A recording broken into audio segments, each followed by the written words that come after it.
Ladies and gentlemen, dear IFA friends, good morning, good afternoon, good evening, and good night. Welcome in the virtual room for the Recent Developments Seminar, the last seminar in this IFA 2020 virtual event. Well, wishing you an interesting seminar, I herewith give the screen to Chloe Burnett, chair of the panel, for whom it is around 1 o'clock in the night. Good luck. Thank you very much, Han. Welcome, ladies and gentlemen, IFA members around the world, to this Recent Developments panel of our virtual Congress for 2020. My name is Chloe Burnett. I'm a barrister from Sydney, Australia, specialising in tax law. And we have 5 panel members today, in addition to our chair and secretary. I'd like to introduce our panel. Today we're going to hear from Reuven Aviona, who is the Irwin I. Cohen Professor of Law and Director of the International Tax Program at the University of Michigan in the United States. We have Shefali Goradia, who is a partner with Deloitte's India Business and International Tax Practice in Mumbai, India. We have Adolfo Martin Jimenez, who is Professor of Tax Law at the University of Cadiz in Spain.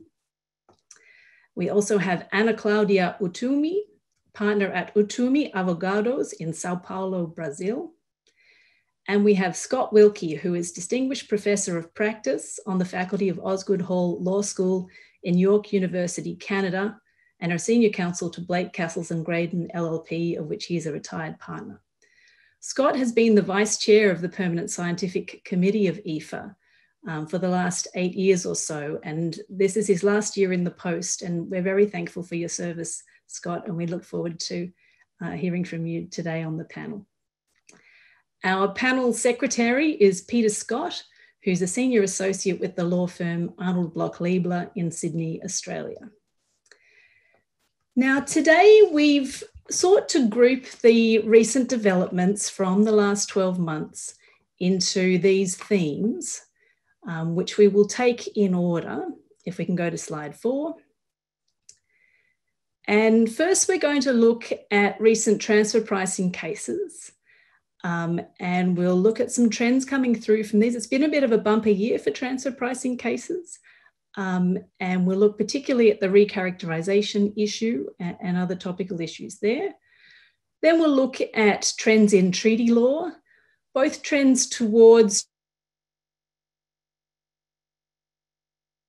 treaty dominance, particularly, but also some treaty marginalization in terms of new taxes outside treaties and other issues. And we'll look at some important treaty cases from the last year.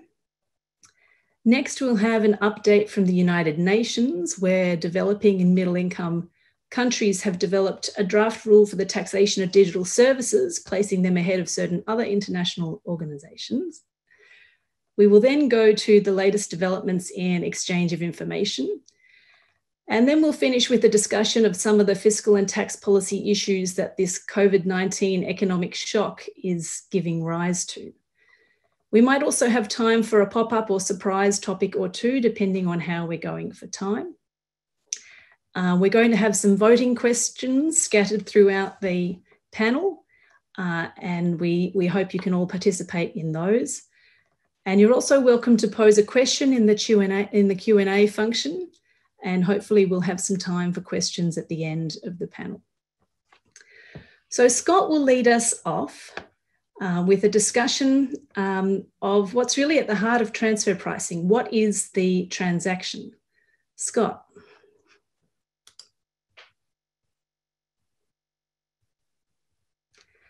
Scott, if you can turn off your mute so we can all benefit. Sorry. Thank you very much, Chloe, for your kind introduction. As Chloe said, it's been a bumpy year for transfer pricing, although it's not entirely clear who's being bumped around the most. The key developments in 2020, all in one manner or another, have been associated with so-called recharacterization. that is, in broad terms, what is the transaction that the tax systems, and in particular the transfer pricing aspects of tax systems, are applying to as countries through their taxpayers essentially try to determine where income is earned, to try to detect within a multinational enterprise context where income is earned, or in tax terms, what is its quotes source, close quotes. That necessarily invokes the understated but always present friction or collision or interaction of the tax law and the private law, whosever private law it is, that animates transactional behavior and organizational form. And what is most notable in 2020, arising from what might otherwise have been regarded as latent or sleepy developments orchestrated by BEPS and now held up more or less by two pillars, is not so much recharacterization as characterization. That is, who determines what the character of a transaction is before the tax system starts to operate on it, and has something changed in the evolution of transfer pricing analysis to give this notion of characterization or recharacterization a new connotation? And if so, what are adjudicators and tax administrators and taxpayers to make of it? Next slide, slide 7, please. Since the first exposition of transfer pricing guidance by the OECD in 1979, right through to just before the restatement in 2017, there's always been some sense that if transactions within a corporate group had some extraordinary elements that in commercial or economic terms made them not only unusual but untenable, then tax regimes would tolerate some measure of redefinition of those transactions in applying the tax systems. But from the inception of the guidance in 1979 through its various restatements from 1995 and notably in 2010 and 2014, the recharacterization or redetermination of what taxpayers did or might have done was exceptional. It was connected to purpose of tax avoidance, and indeed in the transfer pricing guidelines, the OECD itself had said that it was generally inappropriate to reconstruct your control transactions, and it would only be appropriate to use alternative structured transactions as reference points in a typical transfer pricing analysis using the usual modalities of transfer pricing analysis. Slide 8, please. But we seem to have ventured into an age of recharacterization that is maybe more aptly described as characterization. The most formative thing of any tax analysis is, of course, to determine on an evidentiary basis what happened. But there are notions or aphorisms that have been introduced into the transfer pricing analysis that seem to belie any normative standards, any clear reference points that have put in play how the transfer pricing rules apply and who gets to determine it. And I'm referring to the notions of accurate delineation, commercial rationality, and value creation. And those aren't terms of art in anybody's tax law. Those aren't terms of art that are self-revealing in the transfer pricing guidance. And as they are now included in the transfer pricing guidelines, they seem less exceptional and anticipate more the norm of somebody aside from the taxpayers themselves whose transactions are in issue, making a decision about what happened even before then the tax law starts to operate on them. There have been a number of notable transfer pricing cases in 2020. Some of them are continuing on. And despite the technical intricacy of all of them, lying at the heart of all of them is a collision or a friction between taxpayers and tax authorities about whether or not the actual transactions undertaken by taxpayers are the starting point and even the finishing point for the transfer pricing analysis, or whether using transfer pricing guidance or other legal doctrine, somehow or other, the first step in the application of the transfer pricing aspects of countries' tax laws should essentially be to disregard what the taxpayers did and reconstruct it. The slide now shows 5 notable cases, and before getting into them, I'd like to ask Chloe for some observations. Thank you, Scott. Well, we'll be able to illustrate those observations in a moment. Every recent developments panel has to have some late-breaking, fresh off the press news, and this year is no different. As in this transfer pricing discussion, we're going to cover the decision from last Thursday in the US tax court in Coca-Cola, the hotly anticipated decision. Before we talk about it, just an audience hands up. Who likes Coca-Cola out there, of the hundreds of you around the world? If you can put your hand up virtually. You might have thought that Coca-Cola is a beverage company. But according to Coca-Cola, it's really a concentrate company. The beverages are made by bottlers who are often third parties. And then according to the IRS and perhaps the tax court, Coca-Cola is really an IP company, with everything else being quite routine. So I will hand over to Scott and then to Reuven and Peter to discuss these latest cases. Thanks, Scott. Thank you, Chloe. The framework for this discussion is essentially what is the transaction and how are the tax rules operating on it in the eyes of adjudicators. That is, it's fine to theorize about what is good transfer pricing guidance. It's important to take into account what tax authorities think about it. Taxpayers have their own way of explaining their commercial stories. But when we get to an agnostic party, somebody who is has no stake in either side of the debate except the same outcome, what are they thinking about the nature of the transaction that's before them and attempts to reconstruct or recharacterize or even disregard it in favor of some other outcome? I think a fair starting point is the recent Coca-Cola case about which Reuven is going to speak in the context of US transfer pricing. And after that, I'd invite Peter Scott to talk about another equally recent determination by the Australian High Courts in the case of Glencore, where front and center in that determination were questions about the significance, if not the relevance, of taxpayers' actual legally implemented transactions. Reuven?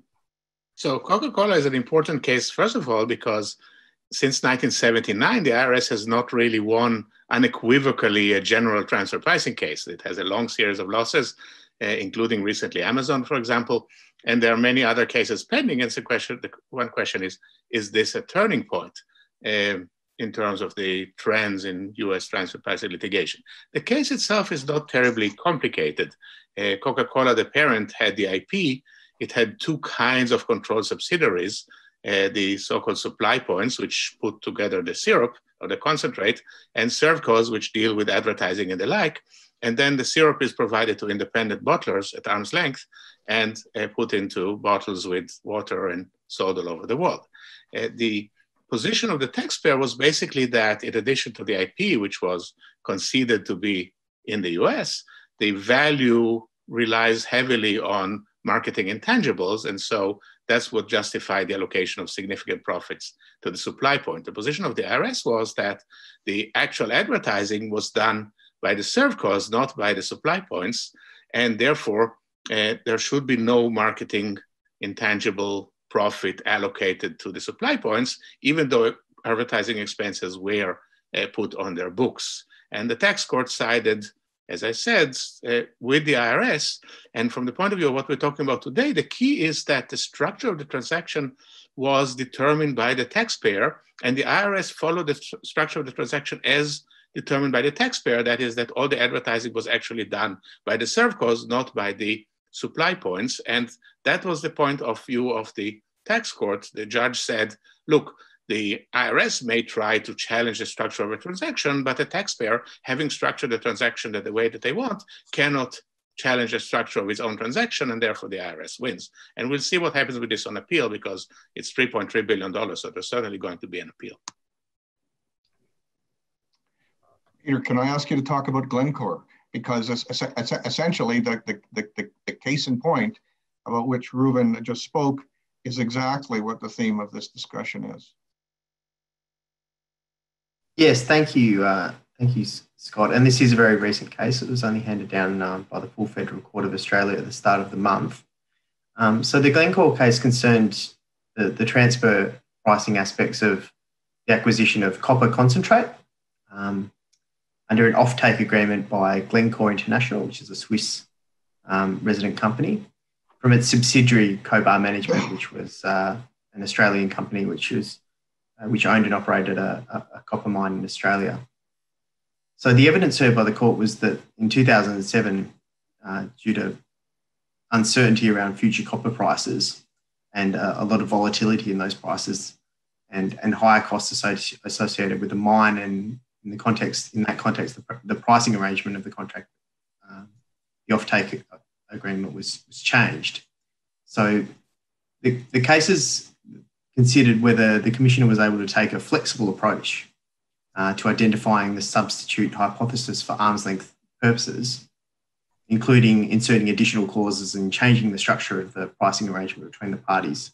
In particular, the Commissioner as the Commissioner of Taxation, sought to replace the pricing mechanism that was agreed in 2007 to be set at 23% of the copper reference price on the London Metals Exchange, with the historical benchmark previously used by the parties. So in effect, the Commissioner's approach was sought to alter the arrangement to what the Commissioner considered that independent parties would have agreed, rather than the price the actual arrangement entered into. So the Commissioner issued amended assessments to reflect this new mechanism and increased the consideration paid under the contract by around $241 million over the 2007-2009 years. So a significant amount of cash on the table. And there were the Commissioner was ultimately unsuccessful in the case, other than in respect of a minor point on some freight charges. But there were three key takeaways that are relevant to our discussion today from the full court. And the first is that the court said that the tax authority, the Commissioner altering the terms of a contract is not impermissible restructuring, as long as those terms go to price.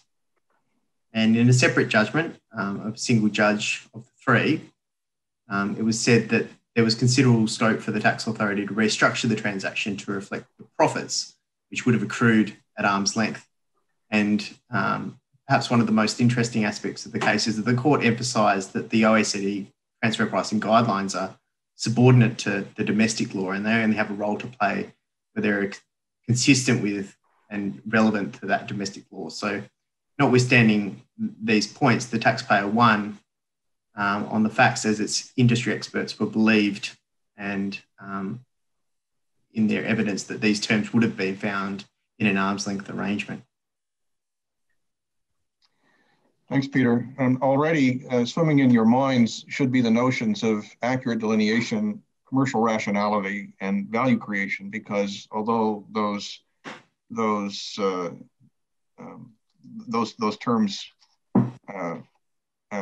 weren't used in all of those cases, that's essentially what was in play in both of them. And indeed, the Glencore court did in fact make reference to commercial rationality, not in terms of OECD transfer pricing guidance, but just as a matter of general description about what the evidence was disclosing and how it was being challenged.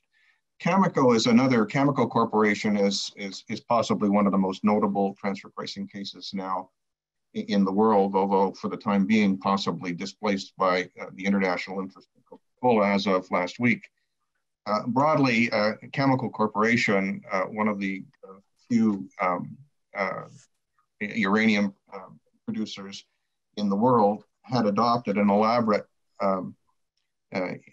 international arrangement associated with the procurement, sale, and distribution of uranium in international markets after political developments in the former Soviet Union freed up the international markets for uranium. The structure essentially involved the Canadian parent corporation having a Luxembourg intermediary with a Swiss branch, and then a Swiss intermediary with very few of its own resources responsible for procurement, sale, and distribution of uranium worldwide, to which it was attributed significant profit by the enterprise. Most of what we would call the back and mid-office functions, oversight, policy, practice, and the like, were provided to this intermediate arrangement by the parent in Canada under various services agreements. In an all or nothing reallocation attempt, that is to completely disregard the effects of the organizational structure and the transactions, the Canadian tax authorities first asserted that the corporate structure was deceptive by arguing sham, which under Canadian law imports a notion of deceit, and alternatively relied upon the purposive tax avoidance aspect of the Canadian transfer pricing rule to contend that these arrangements were so unlike anything that third parties would undertake that they should be disregarded, and that all of the profit should be returned to the Canadian income statement. The Tax Court of Canada was not having anything with either of those arguments. It said that that on an evidentiary basis, the taxpayers undertook transactions and adopted organizational forms which were customarily commercial for multinational enterprises, and they abided by them. And there was no sense of sham, hidden transactions, or deceit. In a bespoke analysis of the Canadian transfer pricing rule, the court said that there is no notion of recharacterization in Canadian tax law, notwithstanding that the Canadian transfer pricing rules allow reference to alternative transactions or alternative structures in the event of purposive tax avoidance. What the tax court said was that means, hearkening back maybe to some even earlier OECD guidance, a reference to alternative structural transactions that are economically consistent with the outcome in the transaction, in order then to go and apply normative transfer pricing analysis in the usual way. The Federal Court of Appeal earlier this year upheld the tax court, and among other things said that if the starting point for an analysis is to discard the private law constructions adopted by taxpayers, then that's not a good starting point, because the law plays a role, notwithstanding the transfer pricing's interest, in determining that the appropriate amount of income is allocated to the persons within a corporate group that earned it. Very recently, as in the last 2 or 3 weeks, the Canadian tax authorities have applied for leave to the Supreme Court of Canada to appeal the determination in this case, which, like Coca-Cola and Glencore, involves for Canada very substantial amounts of disputed tax.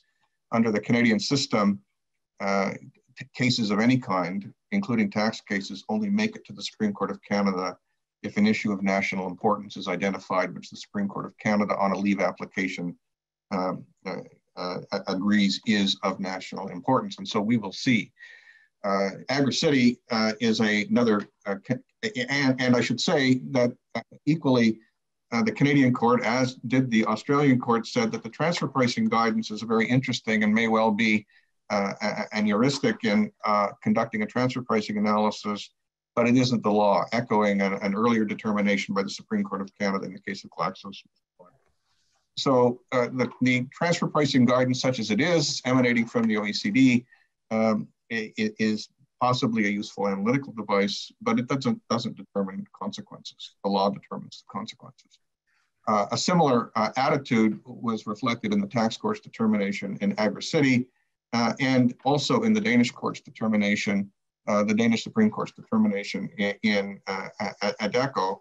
Both tax authorities in those cases essentially sought to displace or second guess the taxpayer's organizational and transactional arrangements on the basis of a perception that the quotes value created was mostly created in the Agri-City case in the Canadian parent in Canada, despite organizational activities, significant organizational activities outside Canada, and in the Adecco case, by way of a denial of deductions for certain royalty expenses by a Danish subsidiary that had been experiencing persistent losses, so as in the tax authority's mind to question the utility of access to the parent's intellectual property. And in both cases, the courts did not accept the second guessing or the reconstruction or the disregard of the taxpayer's actual activities. And in fact, in the Agri-City case, also referred to exogenous influences of a regulatory nature, which were of a conditioning effect on how the taxpayer had organized its affairs in order to import certain products into Canada that at that time had not had independent Canadian regulatory significance. Can we move to, so all of these cases then are putting in play exactly what from the beginning of Actions 8 to 10 in the BEPS project, now reflected in the Pillars discussion, is putting in play. Namely, what is the transaction that the tax systems are applying to for transfer pricing purposes, and who determines what it is, and by what standard? By what standard is the business judgment, or to use the OECD's term, commercial rationality of the transaction to be judged? And notably, has there been a metamorphosis from the sort of rather loose but nevertheless important concern with quotes intangibles other than legally protected intellectual property, which begun before BEPS, and the concerns about gratuitous or financially insignificant, functionally insignificant aspects of corporate planning, which were the catalyst for BEPS? Has there been a metamorphosis taking place from that as a species of tax avoidance to the development of an expectation that the first step in a transfer pricing analysis is to redetermine what the parties did? If we can move to slide 11, please. In essence, then, what has been in play in these 5 cases as exemplars of what else is going on in the transfer pricing world, not who recharacterizes the transaction, but who characterizes the transaction. And in that regard, what is the continuing role of the law as a framework or a matrix that determines what the transactions, relationships, the arrangements, the organizational forms are, to which on which then the tax law operates? And it, in fact, draws us back to what Article 9 of the models really refers to, which is not to revenue, not to expenses, not to any of the sorts of things that are in the modalities of transfer pricing methodology, but a determination that there may be a reallocation of income or profit in circumstances where essentially control within a multinational group has been used for an uncommercial or in corporate control, in a corporate control setting, chauvinistic purposes. In other words, right back to the beginning of transfer pricing, what's in play here in the collision between who determines what the transaction is, that is the relationship between the private law and the tax law, is that determination to be made on the basis of informed by evidence notions of legal substance, not form for form's sake, but nevertheless according to what taxpayers actually did, as opposed to what they might be imagined to have done to achieve an economically equivalent outcome, or is it to be determined on the basis of, quotes, economic substance, close quotes? Chloe? Well, thanks, Scott, for leading us into our first voting question, which puts that very question in pretty stark terms. And I welcome the audience to place your votes. We'll come back to that in a few minutes. But it's interesting, Scott, that despite this sort of long march of recharacterization towards sort of seeming dominance in the guidelines and in some tax authority practice, the courts are markedly less enthusiastic about it. Perhaps not a surprise given that they're lawyers. So we will move on to the next slide and come back to the vote results in a moment. Scott. I'd like to share this discussion with Reuben. The related question to the one that we've just been discussing is, in the event that there is a determination to be made, how is it to be made? And is it to be made preemptively, or must it be made preemptively, or prudently should it be made preemptively, or is it to be made by a contract or agreement or consensus in a traditional map setting? And indeed, by whom should it be made? And in that context, are all of these developments associated with the private law versus tax law collision that finds its focal point in recharacterization, reflecting a certain vulnerability of the notion of multilateralism that seems to be guiding us, and indeed, what kind of complexity in order to do what doesn't naturally happen under anybody's law, namely an allocation of income to particular jurisdictions, are we about to topple under degrees of complexity that dispute resolution mechanisms that we can imagine won't happen?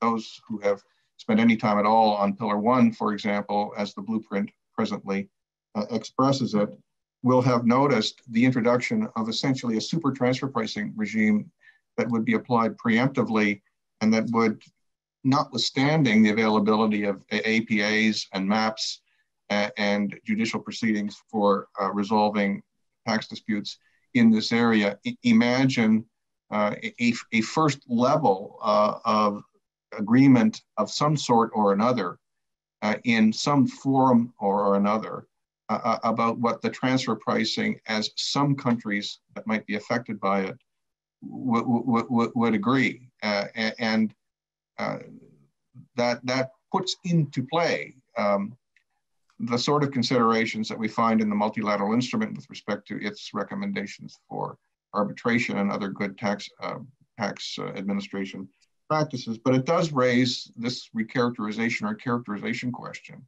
in another way. Reuben? Yeah, I mean, certainly I think that it's fair to say that arbitration is certainly to be preferred to litigation over transfer pricing.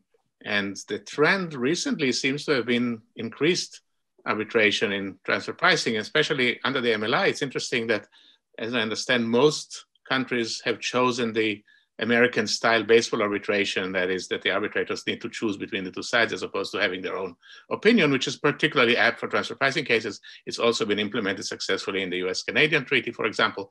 And one interesting impact of the Coca-Cola case that was discussed earlier was that as long as in the US, the IRS kept losing transfer pricing cases, there were a lot of companies who were not willing to enter into APAs because they thought they would get a better result in litigating. Now that the IRS has won, Coca-Cola and Facebook is pending, maybe there would be more tendency to accept APAs. Yes, good point. Now, before we leave these cases, I just want to remind everyone, you don't want to get your copper concentrate and your Coca-Cola concentrate mixed up. I understand they look quite similar, but you don't want to be drinking bottled copper mix, trust me. Now, everyone, if you can get your votes in, we're going to release the results of those votes in right now. Here we go. Oh, bit of a shock result. Economic substance has come in the winner at 77%. Legal form, a mere 23%. You continue to surprise me, EFA members. There you go, everyone. All right, next slide, thanks. So our next topic is treaties. And Adolfo is going to start us off with some treaty aspects of some of the COVID-19 knock-on issues with physical presence. And then he'll take us through two recent treaty cases in Spain, the Stryker and Colgate cases. Thanks, Adolfo. Well, thanks, Chloe. Good morning, afternoon, or evening to everyone. Just to kick off and break the ice in this slot, I would like to mention a couple of issues in connection with the OECD's note on tax treaties and COVID that was released in April 2020. Well, the policy principle of that note is that forced physical presence due to COVID-19 lockdowns should be disregarded for the purposes of applying treaties.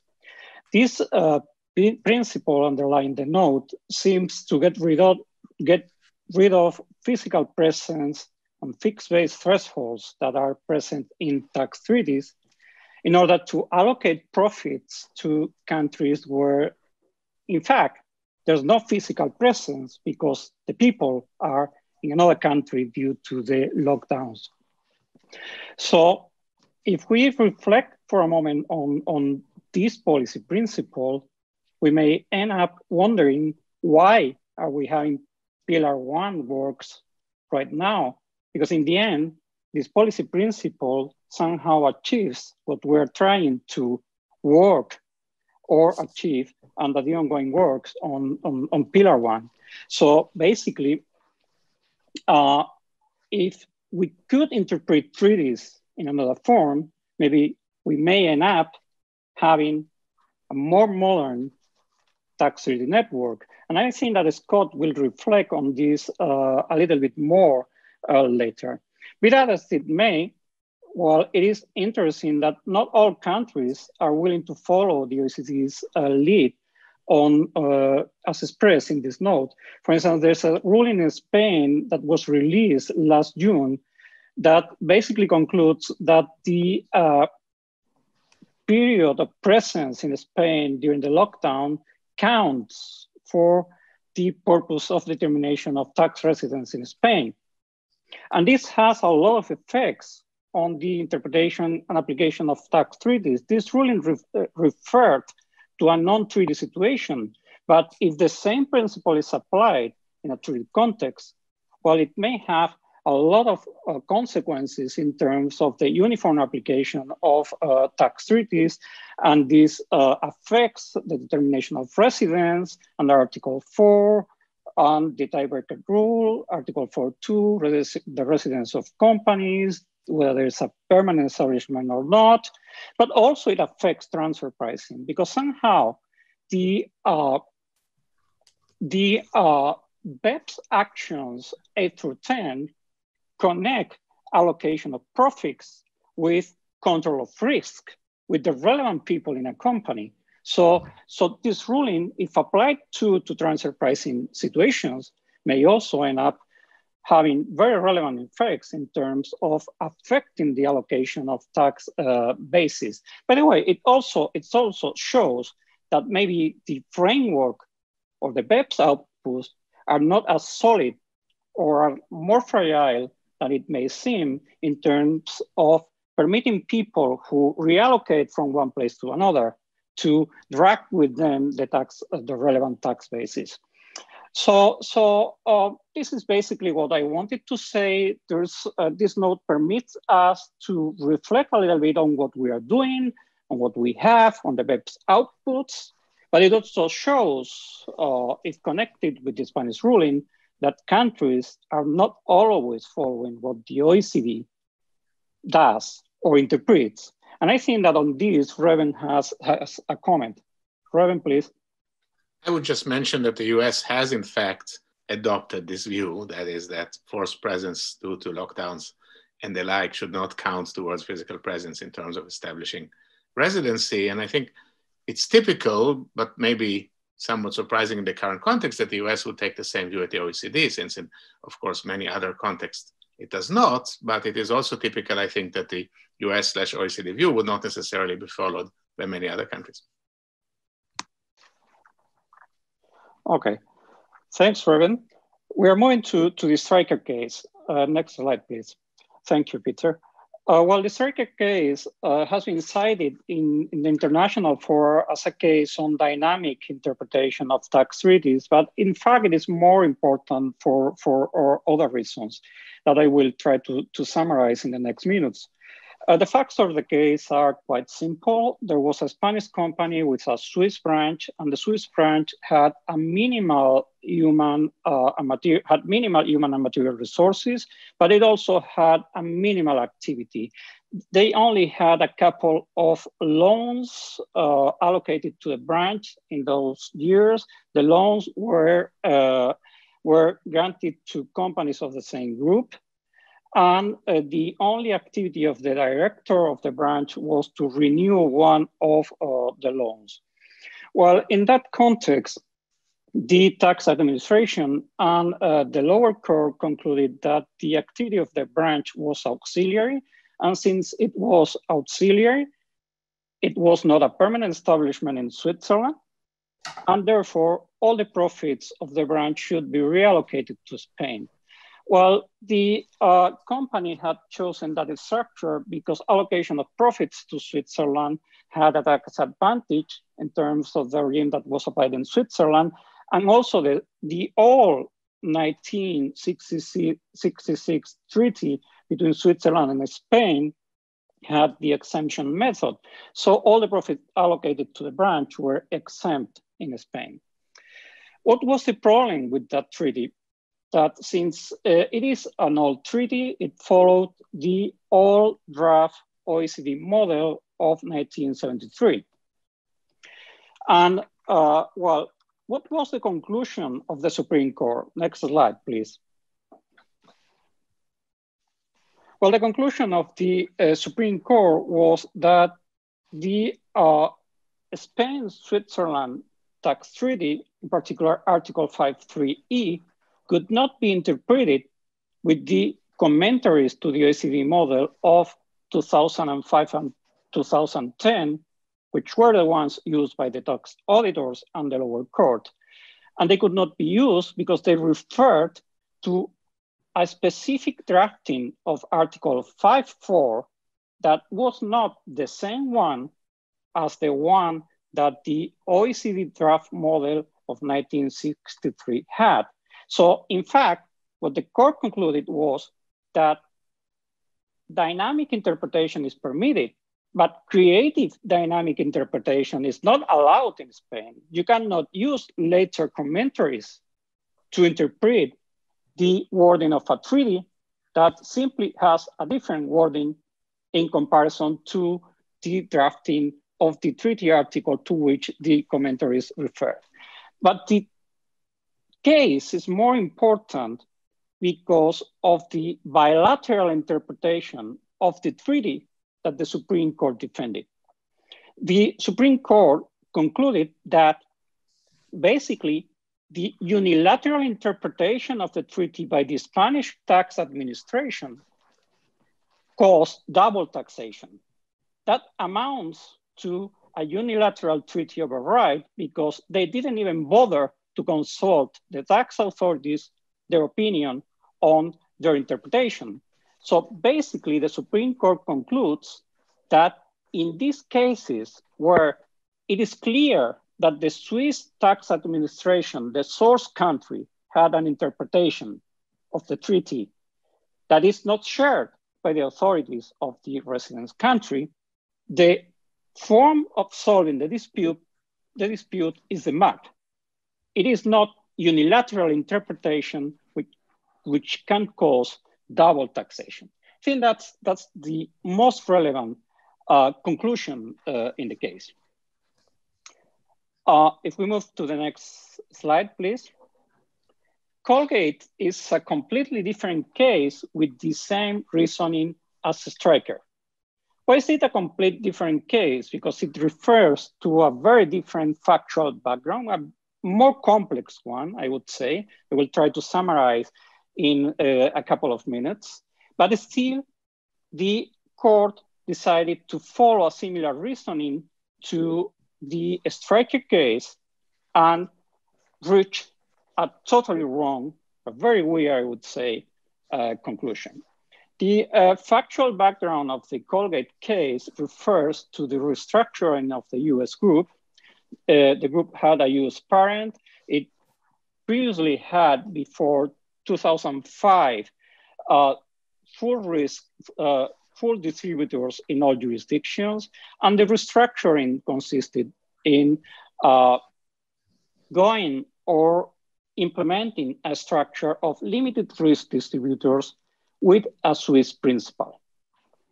Before the restructuring, the Spanish subsidiary was paying royalties to the US parent for the use of intangibles.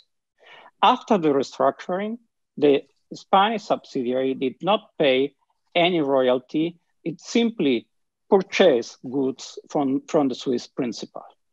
The restructuring was considered in another decision. So the Colgate case we are referring to right now only refers to the relationship between the Spanish subsidiary of the Colgate group and the Swiss principal. Basically, the tax administration concluded that in the price for goods sold, there was a royalty component. So that means that the Spanish subsidiary was paying royalties to the Swiss principal. But at the same time, the Spanish tax administration concluded that since the Swiss principal had no personnel, it barely controlled any risk or any asset, it could not be allocated the royalties. So the Swiss principal did not have any access to the Spain-Switzerland tax treaty. At the same time, the tax administration concluded that the US-Spain tax treaty could not be applied because it was not proof in the case that there was a royalty flow from Spain to Switzerland and from Switzerland to the US. Basically, it is a very contradictory decision because they said, well, the Swiss principal is not really the beneficial owner, but we also conclude that the US parent is not the beneficial owner either. Basically, the conclusion of the Spanish tax administration shows all the dangers of interpreting beneficial ownership broadly as equivalent to a GAR, because what they did was they applied a GAR standard, but they did not fully recharacterize the transaction. This conclusion was fully supported by the lower court. And that is why the company decided to appeal. And what did the Supreme Court of Spain say? We have it in the next slide, Peter. Well, the Supreme Court of Spain concluded that the beneficial ownership clause could not be read into the Spain-Switzerland Old Treaty because it did not refer in Article 12 on royalties to beneficial owner. That was a very strange conclusion because even if the treaty did not refer to beneficial ownership in Article 12.2, the permanent establishment clause in the same article or the special relations clause in the same article indeed referred to beneficial or to beneficiary. So basically what the court had in mind was, we know that what's going on is unfair. Basically, the interpretation of the Spanish administration is arbitrary, but they didn't know how to correct it properly. Because in the end, they concluded, well, yes, the Swiss principal does not have any substance, but it should have access to the treaty between Switzerland and Spain because the treaty does not mention the beneficial ownership clause, which is a very strange conclusion. I think that if we reflect a little bit on the case and the conclusion of the case, I don't think we can blame the Spanish Supreme Court for the confusion. Why is it? Because if we study the history of beneficial ownership, its meaning has changed over the years. It is true that if the Spanish court had taken the meaning of beneficial ownership after 2014, well, maybe the conclusion was another one. And they should have thought that probably agar should have been used in this case and not beneficial ownership. But the Spanish Supreme Court was unable to really differentiate beneficial ownership and principal purpose test. Because, as I said, this has also been confused in the works of the OECD. So in the end, it is a very confusing decision, controversial decision, but which basically shows that sometimes courts don't have a very clear understanding of fundamental concepts of tax treaties, but probably they don't have it because the evolution of that concept at the OECD level has not been clear enough either. And probably what this case suggests is that maybe the OECD should include, again, beneficial ownership in the tax certainty project that they are developing, or maybe the examination of proper interpretation of beneficial ownership should be included in the works on the minimum, or in the peer review works on the minimum standard of BEPS Action 6. And basically, this is all I had to say of these cases. Thank you. Thanks, Adolfo. That's a really good suggestion and very interesting cases. Now, we're going to hear from Shefali, and I think we go back one slide, Peter. Slide 20. Yeah, thanks. Shifting now to the MLI treaty, the multilateral instrument. Anna Claudia, what's your observation about its influence at this point in time? Thank you, Chloe. I think in addition to the recent developments, it's also interesting to look on ongoing developments and perspectives. As this point of the MLI, one aspect that we've seen developing is the growing influence of MLI beyond MLI parties and beyond treaty interpretation, especially in relation to principal purpose test.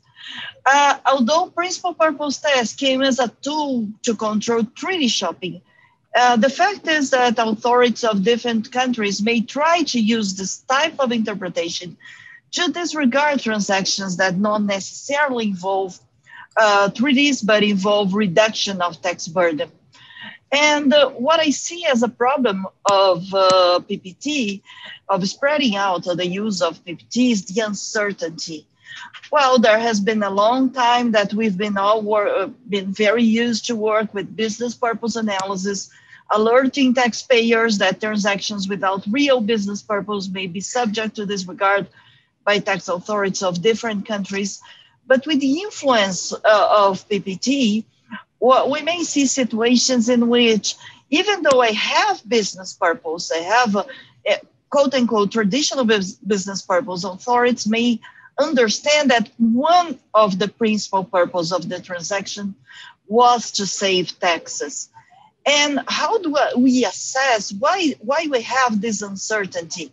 Because we use this fluid definition on when it's reasonable to conclude after analyzing all facts and circumstances. But what is reasonable for me may not be reasonable for you, Chloe, may be somehow reasonable to Scott, for example. To be reasonable with something that is pretty fluid. And in addition to that, I can say, okay, I'm going to analyze the economics of the transaction. But what if the tax benefit corresponds to 5% of the overall economic effect? Is this one of the principal? What about 10? What about 15%? In which point a positive tax impact may become significantly enough to be considered one of the principal purposes. I think this is something that we will need to follow and be concerned about. Even though PPT is a concept easy to understand, it's very difficult to apply, and even more difficult to assure that the decisions that taxpayers are taking now will be sustained in the near future, near medium-term future. Thank you, Chloe. Thanks, Ana Claudia. Yes, we'll have to, I guess, watch as the jurisprudence develops about the principal purpose test and how we interpret that. Now, we'll hear now from Shefali and then Adolfo on a recent case on whether India's dividend distribution tax is covered by treaties or not. Shefali. Thank you, Chloe. Greetings, everyone. So this is a recent Indian case where the tribunal ruled on whether the incidence of tax which is there on the company, can it be relieved based on the treaty eligibility of the shareholder. In India, we had up until March of 2020, we had a system of taxing dividends at the corporate level. And it was a second tier of corporate tax, which was called a dividend distribution tax, which was generally not relieved under the tax treaty because it was imposed on the company at the time of distributing dividends. And it was imposed regardless of whether the shareholders were Indian residents or non-residents, or whether they were entitled to one treaty versus another. So this was a classic case of a tax which was collected from the company, but the taxpayer in this particular case, after having already paid the dividend distribution tax in India, the Indian company, and in the course of its appeal, in context of another issue, they applied for a refund of this dividend distribution tax on the basis that it should be reduced from the level of 20%, which is under the domestic law that is imposed on the Indian company, to a level of 10%, which was available to all German residents as per the India-Germany tax treaty. And in this particular case, the tribunal, having looked at the whole nature and the attribute of the dividend distribution tax, having also relied on some of the higher court decisions, held that while the DDT was a tax on the company and not on the shareholders, but the economic burden of this tax was borne by the shareholders, since it was reduced at the time of distributing the dividends to the shareholders, although it was not a withholding tax, but economically it reduced the amount available for distribution to the shareholders. And therefore, this tax should be relieved under the respective tax treaties. So it is indeed a path-breaking judgment in India. It also, the tribunal, while ruling this, also went into the whole intent behind introduction of this dividend distribution tax regime. And it noted that it was more from an administrative convenience perspective rather than a legal necessity. And it is just convenient to collect this tax from the corporate rather than waiting for the shareholders to comply based on their respective tax positions and tax filings. So this has led to an interesting debate on whether, whose tax is dividend tax really? Is it a tax, is it a tax on the company or the shareholder? And while relieving it, should you be looking at the legal incidence of tax, or should you be looking at the economic incidence of the tax?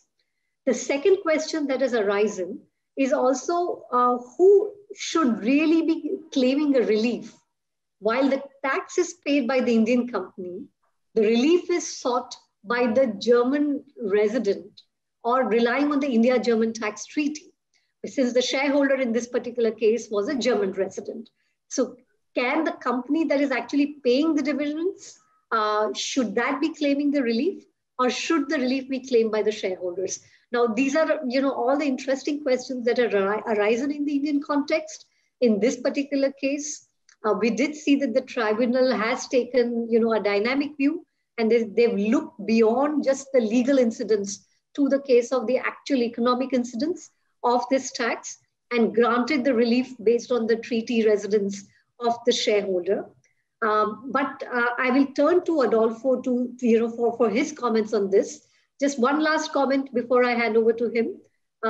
From April 1 this year, India has anyways moved back to the system of taxing dividends in the hands of the shareholders. So now we have withholding taxes, which are anyways relieved under the tax treaties.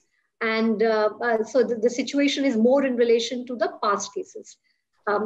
Adolfo, would you like to comment on this? Yes, thanks, Shefali. Indeed, I have some comments on this. Can we move to the next slide, please? Well, the debate triggered by this decision in India reminds me of an old debate we had in Europe, in the European Union, regarding the application of the Parent Subsidiary Directive in a decision of 2001 at Inaki, which closely resembles what the Indian tribunal has concluded. That approach was later abandoned some 7 years later, I think, in Burda, where a more legalistic approach to the application of withholding taxes on dividends was taken by the European Court of Justice. But basically what springs to my mind when reading this decision is that maybe we should think about a less formalistic approach to the concept of taxes covered by tax treaties, a more economic approach to the concept of taxes covered.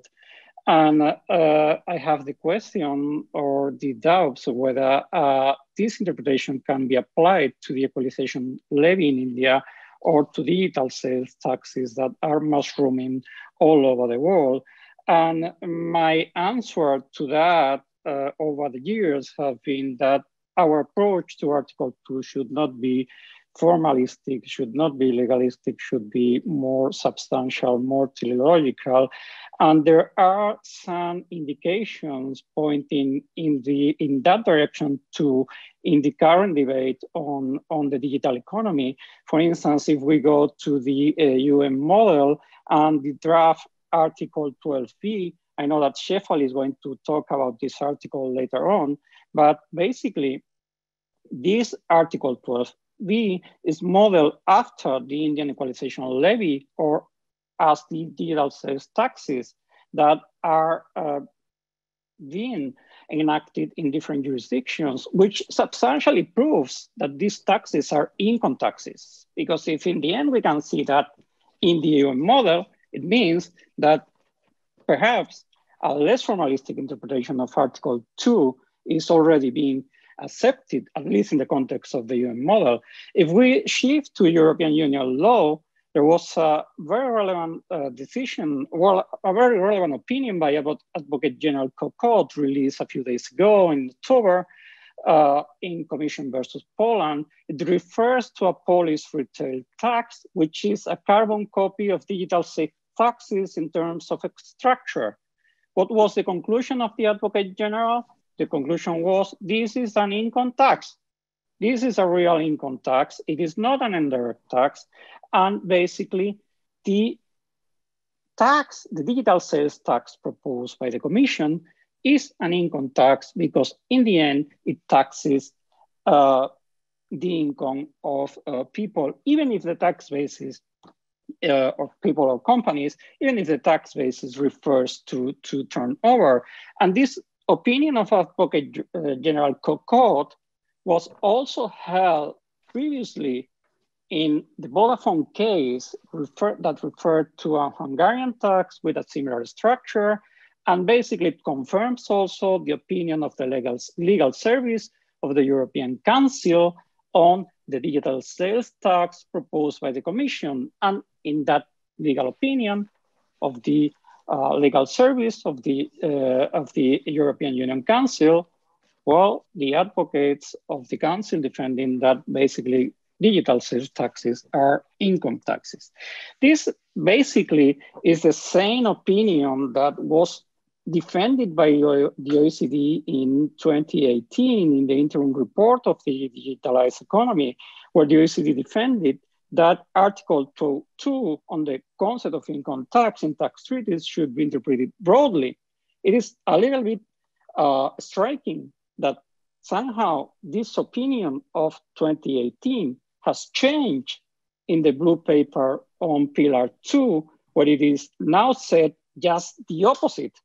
It says that digital sales taxes are not really income taxes, which as I say, is just the opposite of what the OECD held in 2018.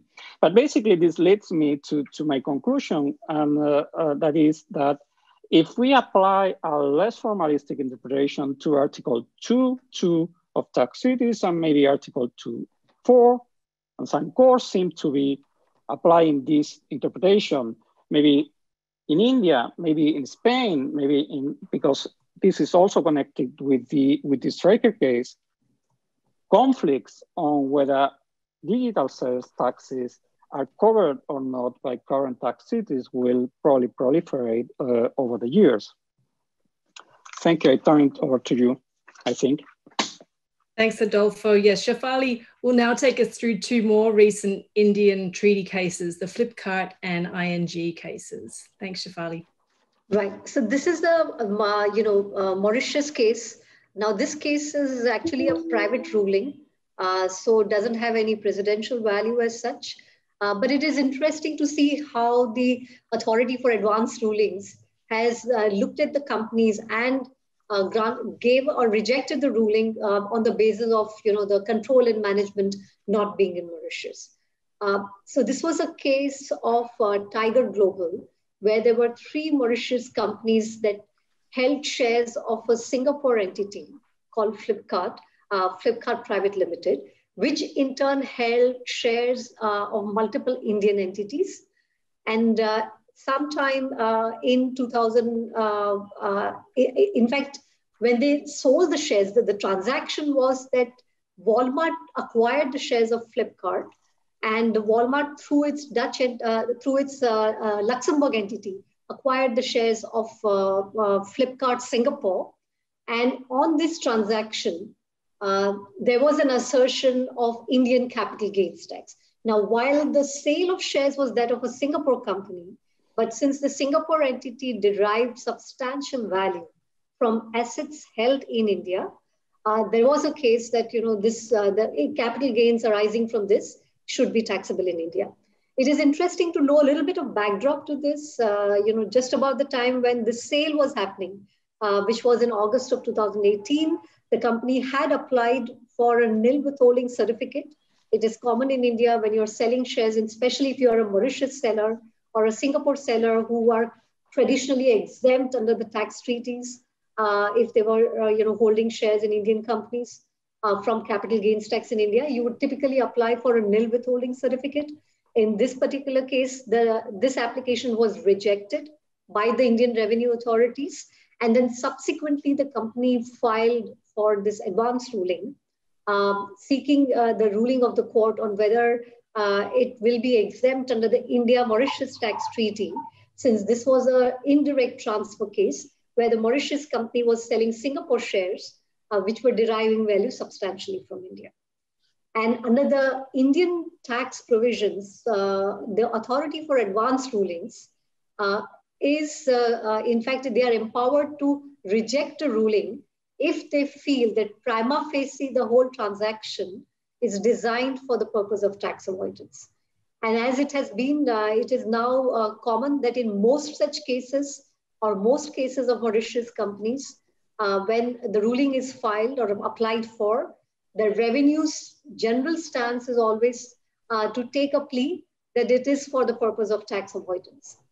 Now, it is interesting again to note that while the India-Mauritius Treaty granted capital gains tax exemption, when the treaty was amended, I think from 2017-18 onwards, all the past investments were grandfathered, and any new investments after a period of 2 transitional years there's no further capital gains tax exemption.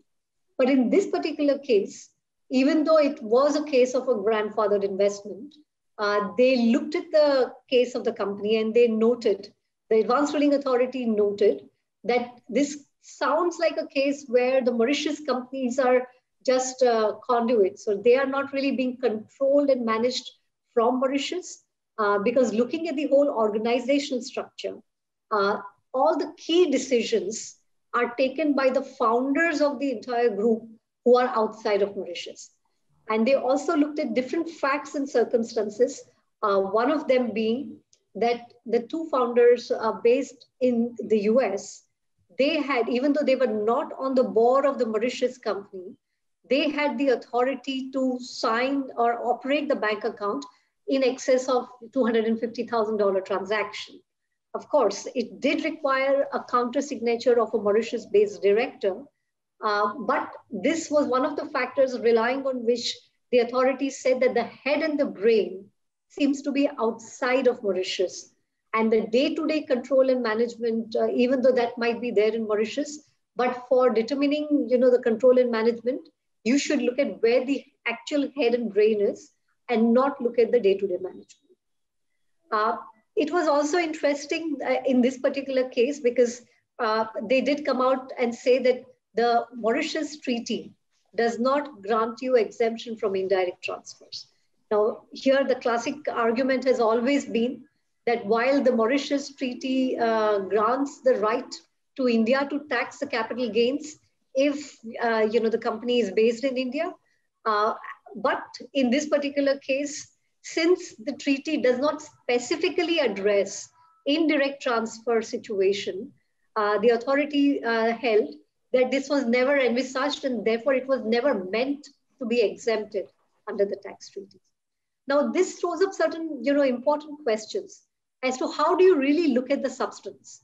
Now, if a company there is a corporate existence in Mauritius, there is a governance structure in Mauritius, the decisions are taken in Mauritius, they are recorded in the Mauritius board minutes, and the investments are made using the Mauritius bank account. And all of this was considered appropriate infrastructure or adequate substance. We've had a number of cases in the past, including the Supreme Court case decision, the case of Azadi Bachao Andolan, where the court did hold that this level of, once you satisfied some of these basic requirements, you did not lift the corporate veil and look beyond to the shareholders and look for the beneficial ownership, because that is not really required under the treaty. The treaty does not expressly limit the benefits to a third country resident, even if it is substantially owned by a third country resident. But despite that, there is an increasing trend of the tax authorities, alleging tax avoidance, and the courts, especially the advanced ruling authority, also rejecting the applications or even rejecting the claim of treaty based on the fact that the real holding structure was not in Mauritius, it was outside of Mauritius. We had another case in the case of big services, where the authority has done exactly that, where there was a South African company holding Mauritius company. And because the company was set up just immediately before making the investment, they applied various tests, whether it was the fiscal nullity test or the commercial substance test or the time duration test. And applying all of this in totality, they rejected the claim for Mauritius treaty. So this has again thrown, the entire Mauritius-India tax treaty claim in a bit of uncertain zone. In practice, during the assessments and audits, by and large, the cases are, the benefits are given, but certainly we will have to bolster the substance in Mauritius, because there does seem to be a little bit of a overhang of whether the principal purpose test or the MLI, even to the treaties which are not directly covered under that. Next slide, please. I will quickly now cover the next case, which is that of ING Bivar. This is a case, interesting one, where the Indian tribunal did take a dynamic view, as Adolfo mentioned, about the whole issue of liable to tax. Now, this is a case where there was a fund which was set up in Netherlands. It was set up as an FGR entity, which is it's not a separate legal entity, but it is just a contractual relationship between the investors, the investment manager, and the trustee or the custodian. In this particular case, all the three participants or the investors were residents of Netherlands, and the investments that were held in India were held in the name of or by the trustee or a custodian who was the registered taxpayer. And when the Indian shares were sold under the India-Netherlands Tax Treaty, the taxpayer claimed that these gains should be exempt. But of course, the tax authorities challenged this claim, and they said that the trustee or the custodian is just a conduit. If you look at behind that, the fund, which is the actual owner of these securities, is a transparent entity since it is not liable to tax, and therefore the treaty benefits should not be available. The next slide, please. So in this particular case, the tribunal and especially the judge here went into the whole nuance of who is really taxable and whose income is it? Is it really important for the income itself to be taxed or for the person who is claiming the benefit to be taxed? And they took a more dynamic approach, and they said that in order to grant the treaty benefits, you need to look at whether the income itself is being subject to tax or not. And so long as the income is subject to tax in the hands of the resident in the other treaty country, then the benefit of the treaty should be available, even though the immediate holder of shares is not itself liable to tax. So again, interesting case law, and this is an evolving jurisprudence in India since the whole taxation of whether it is the limited liability partnerships or limited liability companies. There is no direct guidance on it, so we do rely on the court cases, where in some cases we've seen the courts taking this dynamic approach. The next slide, please. Chloe, thank back you, to Farley. We'll move now to recent developments from developing and middle income country perspectives, focusing on treaties. And first, Anna Claudia will take us through some issues both generally and in relation to the MLI. Anna Claudia. Please turn off your mute, Anna Claudia, so we can all benefit from your... Sorry. I think we can start briefly with the summary of the conclusions of our WIN panel last week that analyzed the actual implementation of digital taxation measures. And we noted that some of the countries are not exactly waiting for inclusive framework consensus, but rather implementing digital taxation measures. And we noted that more than 20 countries, they've already implemented measures that are in place or will be in place very shortly in 2021. And we can point out examples such as Turkey, Mexico, India, Vietnam, Malaysia, Nigeria, Kenya, just to mention a few of them. And what they have in common, all these countries, most of the countries that they've already implemented digital taxation measures, we noted that most of these countries are adopting either withholding tax or DSTs, either expanding the scope of their withholding taxes to include digital services, or implementing a specific digital service tax.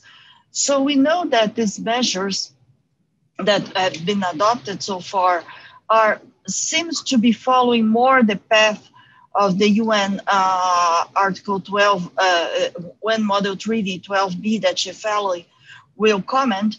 And also during the WIN panel, it was interesting that Grace Perez Navarro from the OECD and Sheila Lawler representing the industry pointed out the additional costs and the problems caused by the lack of international coordination, which is also interesting to see and understand. Next, please.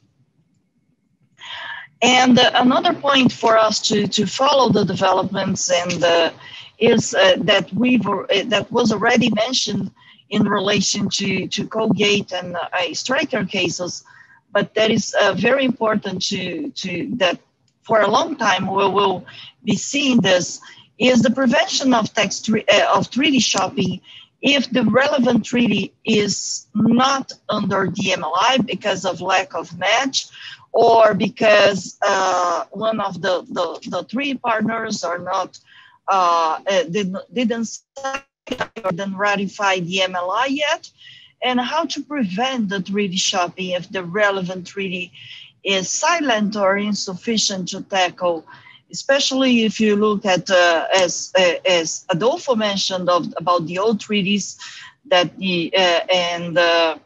and most treaties that they don't have the LOB, they don't have PPT. And the ideal situation, of course, is to have these countries renegotiating the treaties that are not covered by the MLI to include abuse provisions, but it's a lot of work. And it's curious that this is the path that the Brazilian government is taking. They decided to renegotiate each of the treaties with LOB and PPT, but for the time being, what we see is that the growing importance in this anti-abuse new world that we've been living, and the avoidance of aggressive tax avoidance, we see that it's even more importance, the growing importance of MAP, exactly for countries to agree upon interpretations on this, and also the importance of MLI and to include anti-abuse provisions in treaties. So this is a developing matter that we should definitely follow, and the lack of measures in treaties is very much concerning, especially because use of internal GAR or internal interpretations may generate double taxation, which is exactly against the purpose of the treaty. So, Chloe, I get back to you. Thank you. Thanks, Ana Claudia. And as you flagged, we're now going to go to Shefali for an update on the draft UN Model Treaty article on automated digital services from this year. Thanks, Shefali. Thank you, Chloe. As many of you might have already heard through different panels, I think this is an interesting proposal, an interesting development that has come from UN. Article 12B, the proposed edition or the draft as that has been tabled, is being put out as a credible alternative should the consensus not be reached on the OECD pillars 1 and 2. And this essentially talks about giving the taxing right to the source country for the income from automated digital services. So while the pillar 1 covers the automated digital services as well as the consumer-facing businesses, Article 12B only seems to target the income from automated digital services. And interestingly, it gives the option to the taxpayer either to offer its income on a gross basis to tax or on a net basis. Now on gross basis, I think while the rate has not been suggested yet, but it is being contemplated that it could be either 3% or 4% based on what finally gets agreed on that. And on the net basis, especially for companies and enterprises that are operating at a loss or that are at an early gestation period, if they prefer to be taxed on net basis, then there is a 30% deemed qualified profits as a profitable ratio that has been prescribed or that is being considered for now. And based on either the segmented profit are derived from the automated digital services by the M&E or by the beneficial owner itself of these income, this income could be offered to tax at the rate that is prevailing in the source country. Now, these are the two different alternatives. Of course, it is not a perfect solution, but clearly it is being propositioned as a viable alternative, or at least something worth looking into as an extremely simplified version of how one can tax income from digital companies. It takes us back in time because, there was a time when OECD, especially started looking at Action 1 and, whether it should only be digital or digitalized businesses. From there, we moved on to automated digital services. and consumer-facing businesses, whereas for UN Article 12B, it seems to address only the automated digital services for now.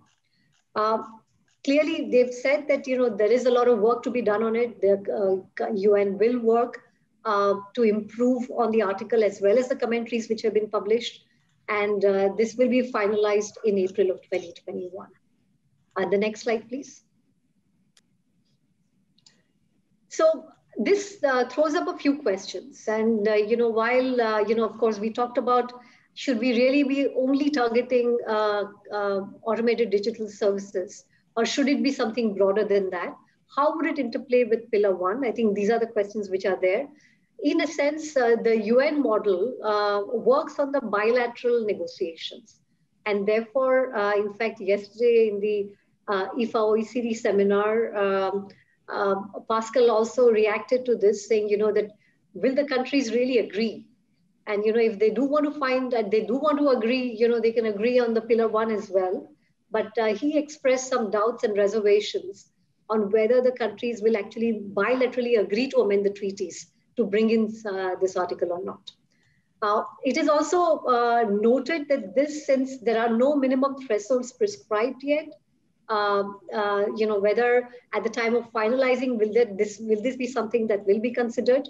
I think for now, it seems that they might leave some of these things to the local, to the two contracting countries to discuss as to whether, what threshold might be prescribed.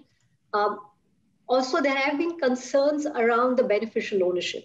So if the beneficial ownership is not very clearly identified, then, whether the treaty should be applied or not applied could itself be questioned.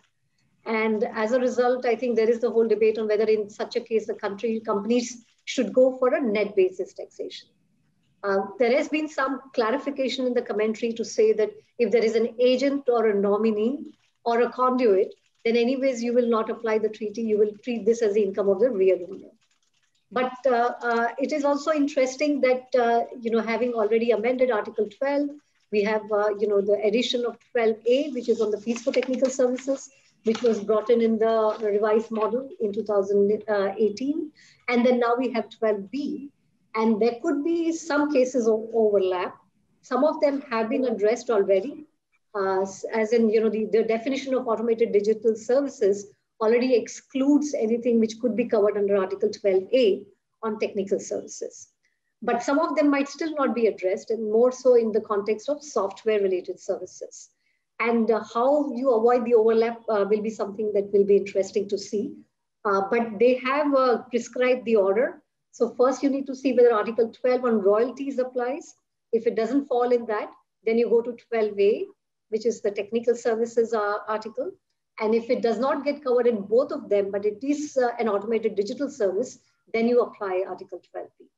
So it will be interesting to see, how this draft gets shaped up, but it has clearly, intrigued a lot of curiosity, and people are taking serious note of that. Next slide, please. Thanks, Shefali. I just wondered at this point if Scott had any comment on the 12B proposal.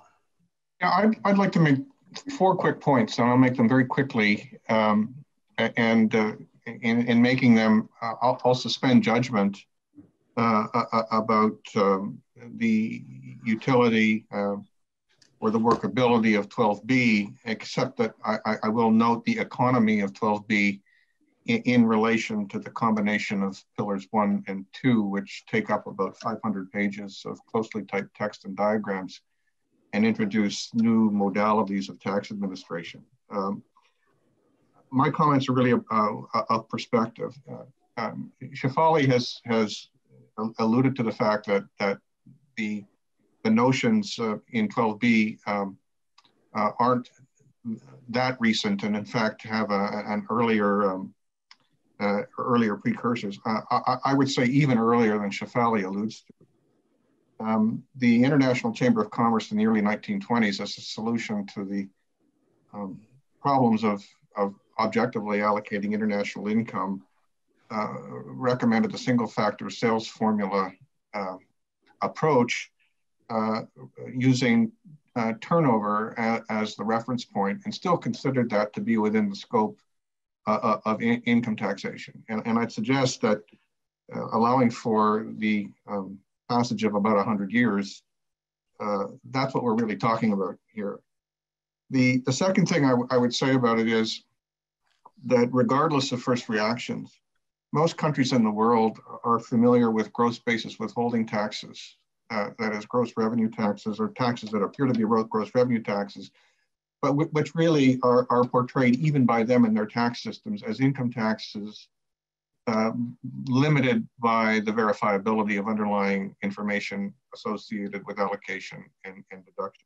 And indeed, some countries around the world in their regimes that contemplate withholding on a gross basis allow for various kinds of income to be recast by the taxpayers themselves on a net basis or a modified net basis at the taxpayer's own initiative, where the taxpayer thinks that either on the basis of rate or composition, other features of composition, the gross basis withholding tax would overstate the, quotes, real tax liability. The third thing I would say, I guess, is that most countries, even if they have abjured from gross basis withholding taxes in their income tax systems, are familiar with consumption and sales tax systems. In other words, we're familiar with destination-based taxes, whether in the substantive nature of a destination-based tax or because of the way in which it's collected, and the responsibilities of payment intermediaries to parse payments for goods and services and the tax component of charges, and make sure that the payments get to the persons, including countries to which they are due. So the modalities of operating the tax system are familiar. And you know, I always reach back to a very famous Canadian public finance economist, Richard Byrd. Few are theoretically more sound about taxation, international taxation, public finance than he is, but he always comes back to say taxes only work if they work. And so some sacrifice in the modalities of tax may be reasonable in order to have a system that works. And whether it's fair and whether it's oppressive and whether it gives rise to degrees of double taxation may lie in determinations that countries would make about rate and alternative net bases of reporting and the computation of tax liability.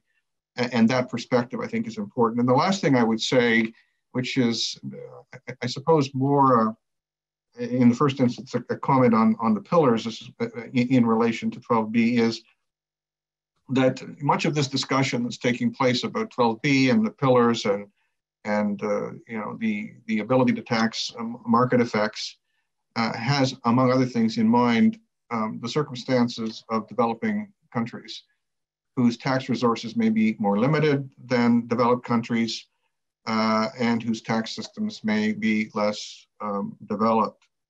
One of the implications of the pillars approach is, considering there to be a world tax base, is the possibility that developing countries will be denied the ability to use their tax systems as vehicles to develop, because unoccupied tax bases will essentially be occupied possibly by others to some degree or another, those others having really no real connection to those countries who are giving the tax room effectively as a tax expenditure to attract investment.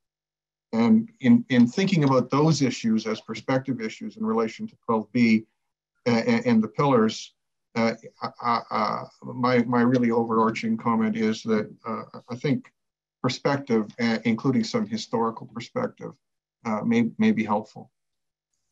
Thanks, Chloe. Thanks, Scott. Back to you, Shafali, for an update from the African Tax Administration Forum on a suggested approach for digital taxes. If Peter, if we can go back one slide. Yeah, thank you. So interestingly, in October 2020, the African Tax Administration Forum has proposed a common structure and suggested legislation for all countries within Africa to consider for approaching the DST regime. And again, the whole concern has emanated from the fact that there is no consensus yet, at least not in this year. And the countries are beginning to feel that they are losing out on collecting the revenues on the digital businesses. And therefore, if they want to come out with the DST regime, the ATAF has proposed certain common features which could be considered and which could lead to consistent regimes throughout Africa. They've also proposed that minimum thresholds should be prescribed because that will reduce the compliance burden. And they have been mindful to keep the percentages low. I think, again, it's a range between 1% to 3% that is being considered and which has been put on the table for the countries to evaluate. But they have cautioned that not to put a very high rate should that affect the e-commerce or the digital businesses and the startup ecosystem within the African countries. So it is interesting that, how as an ATAF, they have come up with certain common features, the best practices from other jurisdictions that have already announced their DST laws and, suggested measures to even reduce some of the administrative steps. For example, they have proposed, a single representative entity within the group to do the filings. Lastly, they've also suggested that the countries should evaluate repealing the DST once a consensus is reached so that there is a coherent international tax system that is maintained. So with that, back to you, Chloe, for the voting question. Thanks, Shefali. This brings us to our second vote, which is we have these proposed multilateral solutions on the table, but it may be that countries prefer to keep their unilateral digital service taxes, particularly with COVID, since many of the tech companies have been doing pretty well this year, unlike a lot of the rest of the economy, and they're seen as a source of much needed taxes. So the question for the audience is, will unilateral digital service taxes become the norm, with the role of international organizations being limited to suggesting best practice digital service tax design? So I'll leave that open for a few minutes while we move on to our next topic, exchange of information developments. Adolfo is going to take us through a recent European decision about exchange of information in the context of a tax audit of a well-known Colombian singer being audited as a tax resident of Spain. Colombian singer, resident of Spain. It's a tricky one. So the question is, Adolfo, exchange of information whenever, wherever? Well, you're right. It's Shakira case, and the Shakira case is very relevant not only because it affects exchange of information upon request, but mostly because it shows that oftentimes the international tax standards, as defined by organizations such as the OECD or the UN, may clash with taxpayer rights. And even if this is a case that refers to a European Union situation, it may also affect very relevantly third countries. Well, as you all know, exchange of information upon request, but also automatic exchange of information was built around the right of the requesting state and at the expense of the right of the taxpayer rights, of the rights of the requested state, or the rights of the holder of information.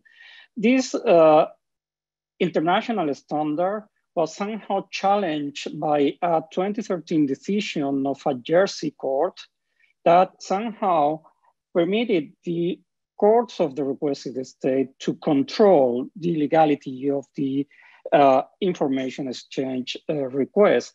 And this decision by this court in a little island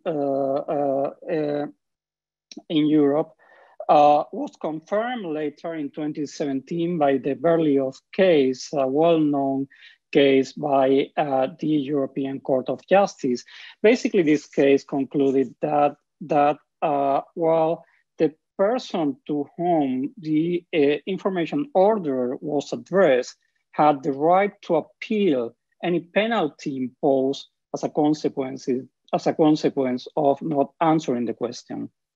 Well, fair enough, that was important, but what was most important in Berlioz was that it also permitted the court of the requested state to control, not only formally, but also materially, the legality or the foreseeable relevance of the specific request. And now the Shakira case adds another twist to this. The next slide, please. The Shakira case confirms Berlioz, but it also adds another twist, because basically it concludes that the addressee of an information order has the right to appeal in the state to which the information is requested. The addressee not only has the right to appeal the penalty, but also the specific request of information, not the taxpayer. This right is not recognized to the taxpayer. It is not recognized to the requesting state. But what is most important in the Shakira case, that the court also recognized the right to judicial review in case of violations of fundamental rights, and specifically the right of private life and the right of protection of personal data. If we connect this specific statement with two other cases of the Luxembourg Court of Justice that were released on the same date as the Shakira case, the conclusion of the court is very relevant, because it basically means that when a third country, a non-European country, does not protect the fundamental rights with a similar standard as the European Union countries, then information cannot be exchanged, and the court in the requested state can actually protect the person whose right is being violated and prevent the exchange to third countries. This is very relevant, because if other countries copy this standard, because they have similar standards of protection of rights, it may directly affect exchange of information upon request. It may affect automatic exchange of information, but it will also take those conclusions and apply them in other relevant contexts. It may have a very relevant impact, because rights, taxpayer rights, are very relevant in simultaneous audits, in joint audits, in mutual agreement procedures, in arbitration, with regard to the application of principal purpose clauses, and with regard to the tax certainty framework of Pillar 1 and Pillar 2. So if we take rights, taxpayer rights seriously, as the European Court of Justice is proposing, this may mean that some changes may be needed in connection with the standards that are defined for tax purposes by international organizations. Thank you. It was a short summary, and the influence of Shakira stretches beyond music. Thanks, Adolfo. Now, everyone get your vote in now, and I'll ask Studio IFA to release the vote number 2 results in a moment. Our next, here we go. Oh yes, 75% have the same pessimistic opinion as this question is premised on. Unilateral DSTs to become the norm in our dystopian future, and international organizations can just try and catch up and try and teach a little bit of civility for the process. 25% has a bit more optimism than that. Thanks, everyone. Our second last topic is dispute resolution developments. Anna Claudia, what are your thoughts about where treaty arbitration is at around the world at the moment? It's interesting to see that some of the countries are refusing to accept arbitration. Either they didn't accept on the MLI, or they don't accept at all the arbitration.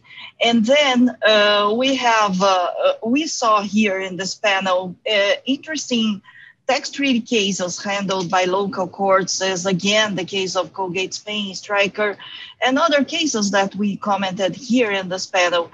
And we see that it's very important at this point in time to have a technical and precise analysis of treaties, including let's say the best practices in terms of treaty interpretation, in terms of all the discussions, all the developments we've been having. So, I believe it's problematic to have countries that are not accepting arbitration, because then we leave the discussion to local courts and we leave the discussions with interpretations that may not be in line with model treaties, with so many updates that we've been having along the last years, so much developments, and even having local court decisions implying double taxation. And those local court decisions oftentimes are taken without taking into account the views of the other countries involved. And another point that we should consider is that most of the countries that they say that they are not going to submit themselves to tax arbitration in international tax sphere, they do submit themselves to arbitration in other matters. So in relation to concession, to contracts that they handle, so they do submit themselves to arbitration. It's difficult to find one country that the government itself has never been subject to arbitration in other matters. So here we'll probably need to live with this situation in which we have, instead of having discussion between two countries to resolve an interpretation on treaties, on a dispute interpretation on treaties, we may continue to have for more time disputes between taxpayer and one single government on the courts that not necessarily are specialized in tax or in international tax, and without listening to the other party, without necessarily taking into account everything that we have in terms of treaty interpretation. So this is the initial remark I would like to point out in this last part. Thank you, Chloe. Well, thank you, because that leads us right to the next topic of Vodafone, which has had a long history and started as a tax dispute. It's now evolved into a bilateral investment treaty dispute. As you suggested, Anna Claudia, there are other types of arbitration. Shefali, can you tell us about where that's at? Right. So as I think over the years, this case has been discussed at various IFAs before this. Classic case of indirect transfer, where Vodafone actually did not sell the shares, but it purchased the shares of an indirect company that held through a string of companies Indian shares. And on this transaction, India asserted capital gains tax which should have been withheld at source at the time of paying the consideration. After many cases, I think finally in 2012, the Supreme Court ruled in favor of Vodafone, saying that India could not collect tax on this because the Indian law did not really envisage indirect transfer. And then within a month after that, India amended the domestic law and introduced indirect transfer tax with a retrospective effect. And then soon thereafter, Vodafone invoked the bilateral investment treaty between Netherlands and India. And they served a notice on the Indian government in relation to this particular case. Now, India's position has always been that tax matters are not covered within these bilateral investment treaties. And it is, of course, noteworthy that the language in the actual clauses of the bits with different countries differs significantly. And while some of the other treaties and more recently, India specifically excludes any tax matters from the bilateral investment treaty, but the Netherlands-India one did not make any such expressive exclusion. And that's why India's case has always been that it should not be covered within that. But finally, in September 2020, the Permanent Court of Arbitration at The Hague, which had a seat in Singapore, ruled in favor of Vodafone in this particular case. And having looked at the different processes that were followed, they held that the manner in which India went about amending the law, that action was in breach of fair and equitable treatment provided under the India-Netherlands bilateral investment treaty. So this again is an interesting angle, and we were discussing while prepping for it that who really are the parties concerned. Now, in a bilateral investment treaty, it is essentially the bid constitutes an arbitration agreement between the investor and the host country. So in this particular case, the parties were Vodafone and the government of India. Transaction was that of an indirect transfer. But it is interesting that, having already got this ruling, it is still going to be a bit of a challenge to enforce it. One, of course, the Indian government is still contemplating its further course of action. One option before it is to challenge this award before the High Court in Singapore under the SEAC. And interestingly, since India is not a member of ICSID, the International Center for Settlement of Investment Disputes, it is not going to be that easy to enforce this award in India. And I think this actually has led to another round of debate on the India's position towards the arbitration and its hesitation. In fact, India has now terminated almost more than 60 of its bids, and whatever it is renewing, all the new ones that have recently been concluded, specifically carve out tax disputes from the scope of the bilateral investment treaties. But since the enforceability of these awards itself poses a challenge, what is the efficacy of this dispute resolution forum itself has come to question. With that, Scott, did you have any comments on this? Scott, if you could turn off your mute button, thank you. I'm sorry, I keep doing that. Just 3 quick points, thank you, Shefali, that relate to both what you and Anna Claudia have said. Earlier this year, the United Nations Tax Committee finalized its revisions to its MAP handbook commentary having to do with arbitration, and possibly reflecting the sorts of undercurrents about which Anna Claudia spoke and are reflected in your comments about Vodafone, notably in the balanced discussion in the handbook of arbitration is the persistent concern about the renunciation of sovereignty in tax matters to the decisions of third parties, of particular concern, again, to developing countries. So there is enthusiasm for the possible effects of arbitration, but this balanced concern about whose tax system is it and who decides how it applies, which at a high level is a factor in all of the things that we've discussed today. The last thing to note is that the revised chapter notes a number of unique elements of UN arbitration based UN-based arbitration in relation to its OECD cousin.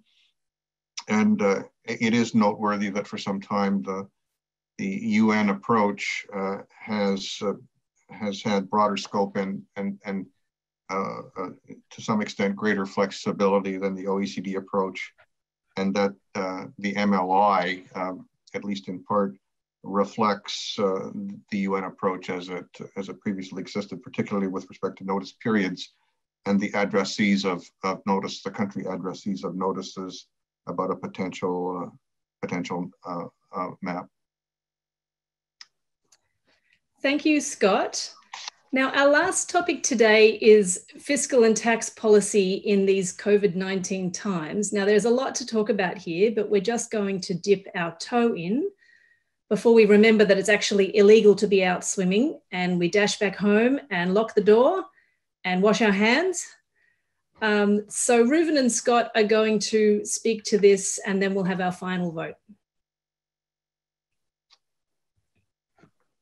So basically, one question is, since most companies are now losing money, a major development in many countries is that the tax system is now being used as a benefit delivery system that is basically giving taxpayers refunds and various other types of relief. For example, in the US, the so-called CARES Act, which was passed back in March in the beginning of the pandemic, has allowed companies to shift losses back from the current time when the tax rate is 21% to years in which the tax rate before 2017 was 35%. So of course the losses become more variable. And the question is whether tax administrations really know how to do this properly. This is related to the general debate that has been going on for a very long time about, the effectiveness of tax expenditures. And it's difficult to see how countries easily can accommodate their tax system to the current structure, especially since the international tax regime basically assumes more or less that each country will tax the profit that is generated within it, but there's no good, effective way of sharing losses among countries or shifting losses from one country to another. And I gather that IFA may be taking a look at it in a couple of years. Next slide.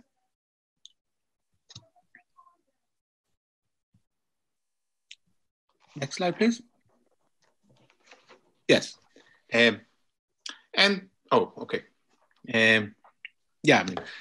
So essentially the question is whether the tax system will recognize kind of the fiscal unity of multinationals. Just a moment, previous slide. Before we get to the voting question.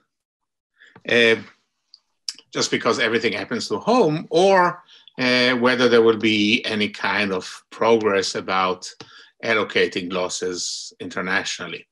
Now, the other side of this coin, which is also interesting, is what about these companies that are doing very well in the pandemic?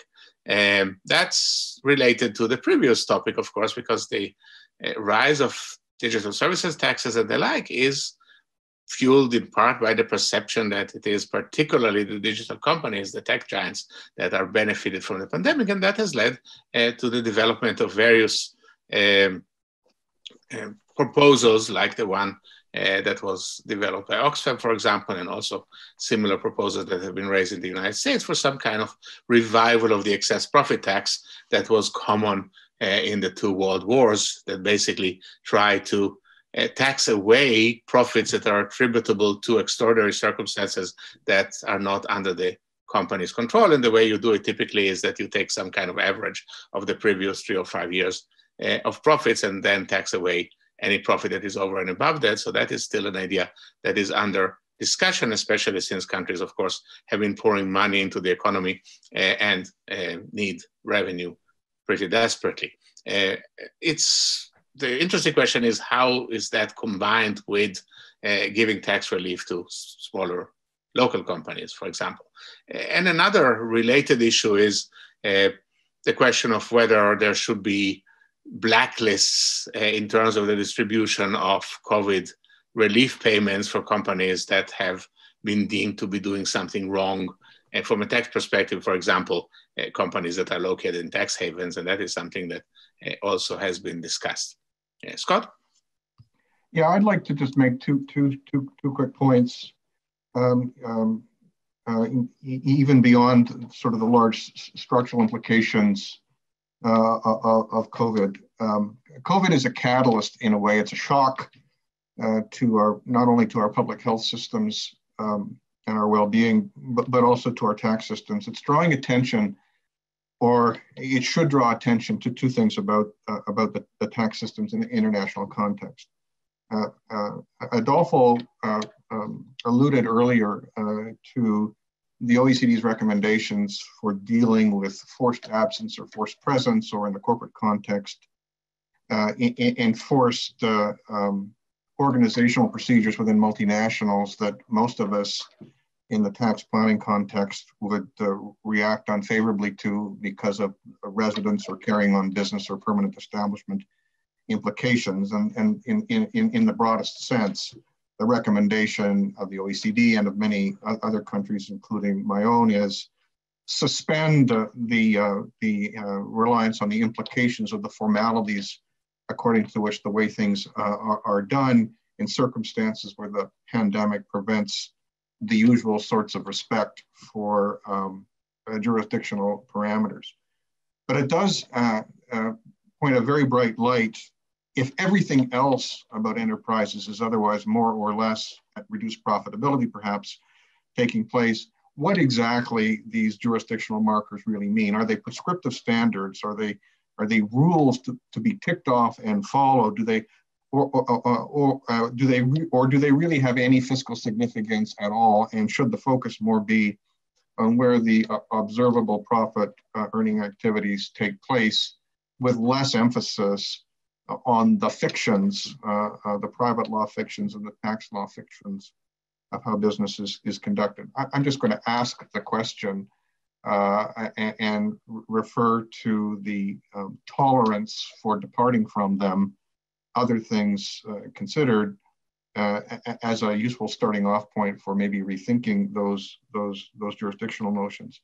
The other thing that I point to is that there, we've referred to this, and many of us, a number of us have referred to this in different ways throughout this 2 hours, is that there is an undercurrent in the current international tax discussion that somehow or other there is a harmonized tax system, a harmonized tax base, presided over by a harmonized, at least de facto, tax authority, and that really what we're engaged in is splitting up a whole pie, whether it's losses or profits, proportionally, with no winners and losers, to use a bad metaphor, but it's good enough here.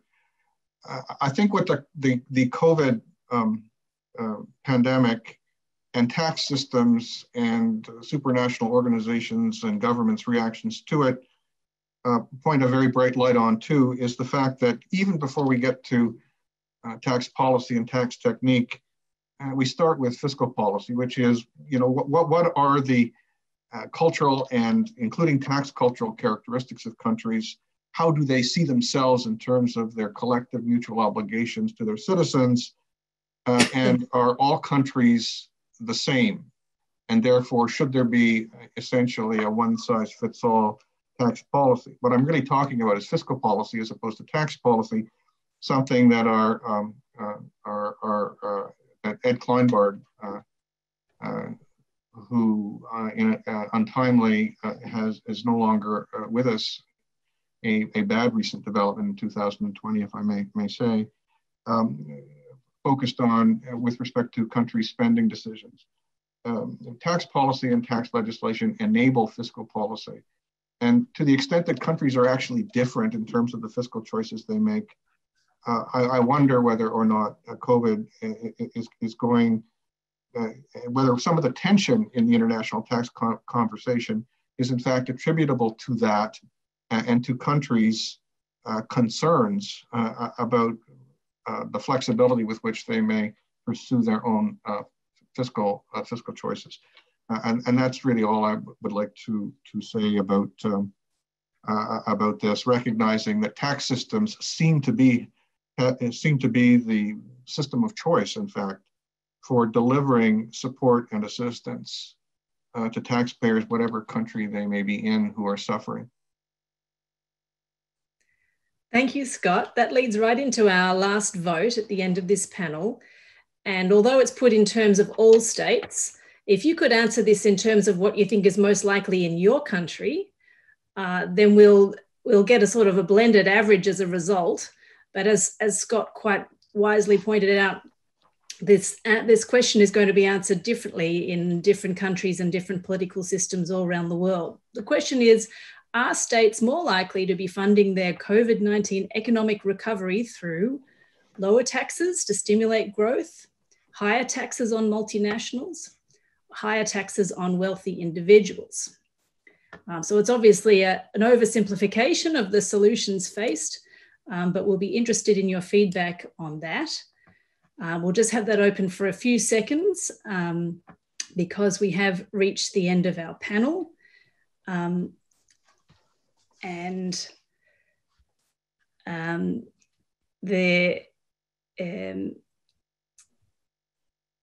We might just have 2 more seconds. Great.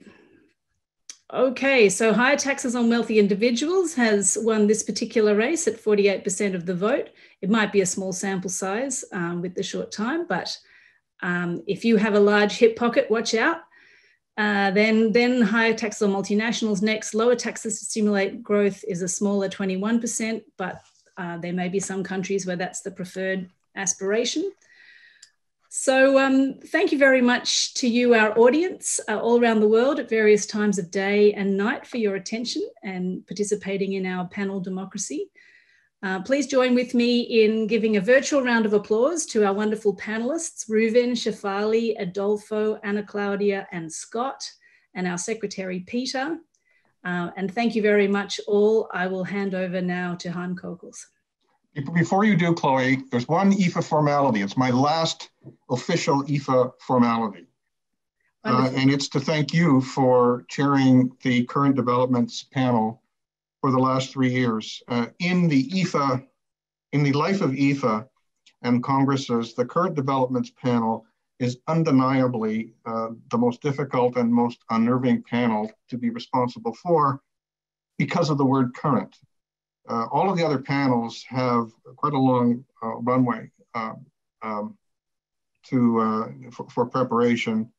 Because this panel is meant to be fresh, it requires a chair who's patient, who's steely calm, who has a firm hand, and who has lots and lots of insight into what's going on in the world. So to be able to sift and winnow and piece together in a coherent way a presentation which, even though I'm a panelist, I would like to say was reflected in today's panel. So IFA owes you a great thanks as you retire from that role. And if I may, and you would never do this, but I'm going to, you're held in high esteem in this community, and a recent indication of the professional esteem in which you are held, even at, if I might, be slightly personal, at a fairly youthful stage of your professional life, is your accession to senior counsel status in the bar in Australia. Senior counsel status is the same thing in the United Kingdom for barristers as Queen's Counsel or King's Counsel, depending upon the gender of the monarch. It's not an honorific. It's an indication, according to very rigorous standards, of the highest possible professional achievement at the bar in legal systems that and preserve a separate system for barristers. And all of the things that must have led to that accomplishment, we've benefited from for the last 3 years. Thank you. Well, thank you, Scott. It's been a great pleasure and my privilege. And I've learned very many interesting things, so thank you. And I think I now hand over to Han Kokels, the Master of Ceremonies. Yes, Chloe, thank you very much. I'll come back to you in a couple of minutes, but first I've been asked to give the floor, or rather the screen, to the president of the 2021 IFA Congress in Berlin, Christian Kaiser. I think you're there. I see you already there. Christian, you've got screen.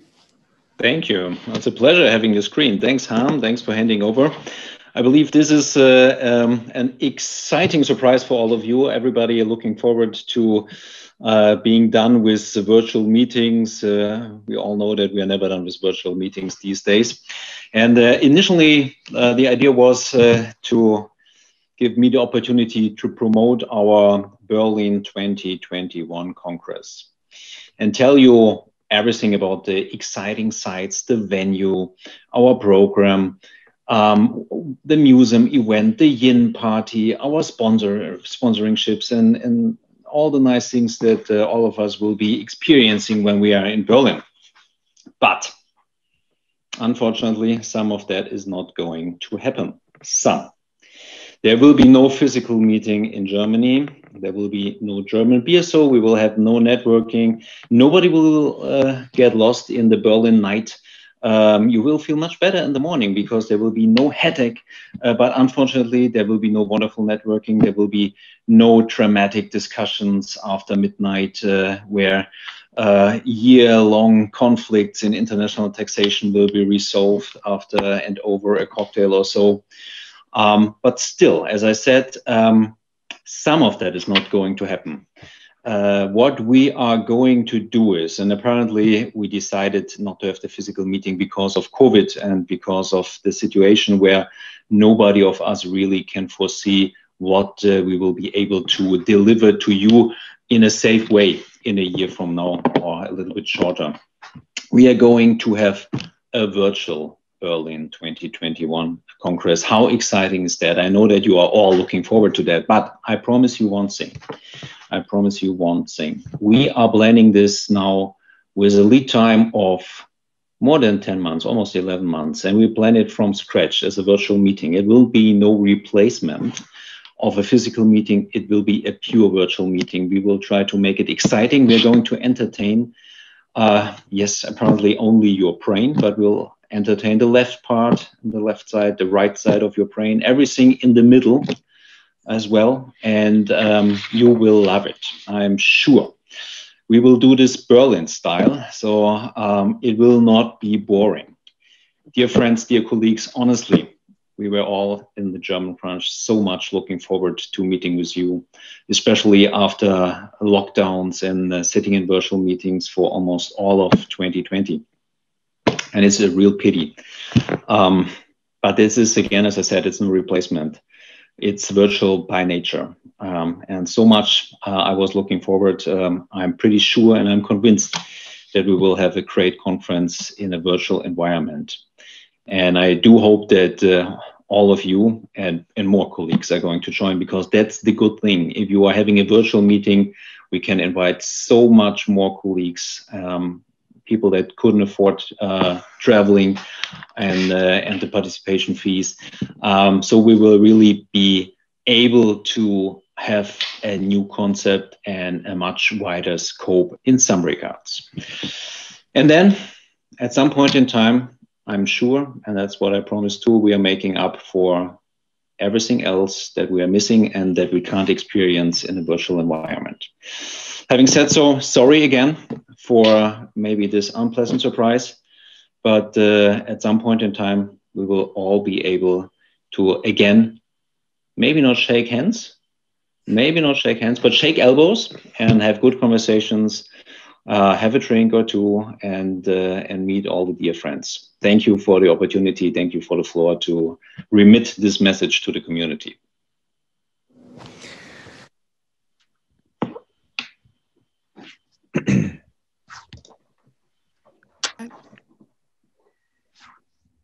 Yeah, go. Oh, I tried. Sorry, I didn't know I was on the screen again.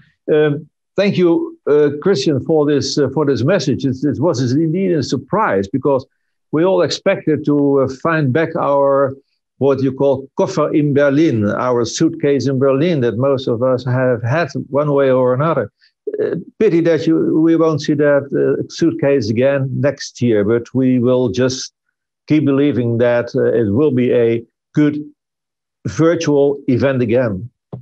Now, I would like to go back to the panel on risk and development seminar.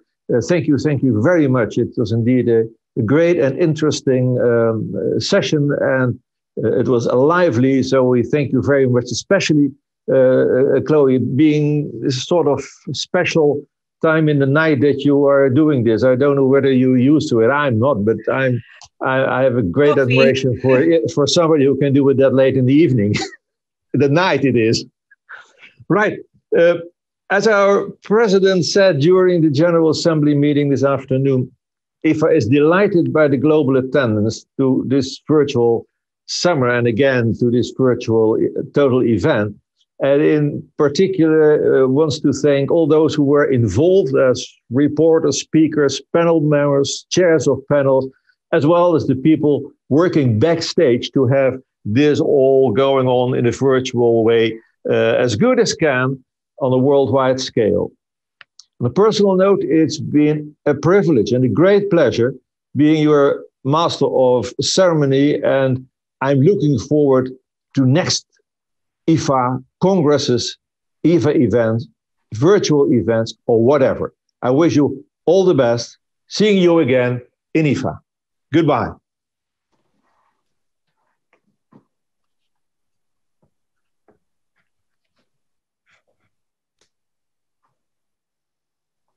Bye. Thank you, Chloe. Thank you so much. Thanks, Chloe. Thanks, everyone. It was great, everyone. Just great. It's a real shame we can't be having a drink together on a Mexican beach.